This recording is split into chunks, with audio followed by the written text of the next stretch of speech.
Yo, what's up mga guys? Share ko nga lang pala itong video na to. Bali nga hindi pala ako mangungupal sa inyo ngayon. Bali pupunta pala ako ng hardware at pagtingin nga pala dito ay sarado.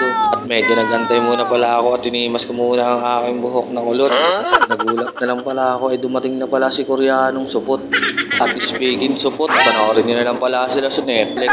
At nagulat nga ako dito, ang masundrin nila ay 35 pesos lang. Nakakaiba namang hardware na to. Bakit di pa kayo magsara?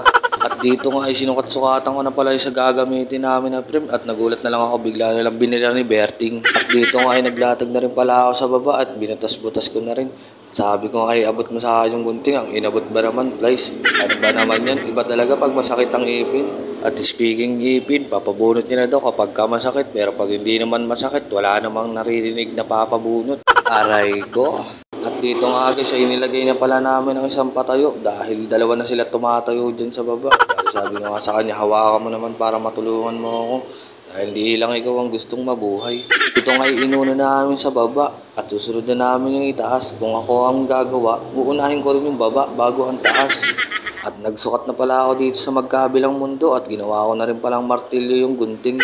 Bali hindi ko na pala ito nakuha ng video. Pauwi kasi ako ng asawa ko, sabi niya may butas daw ang kaldero. So hanggang dito na lang pala guys, palike and share na lang. At abangan nyo na lang yung part 3.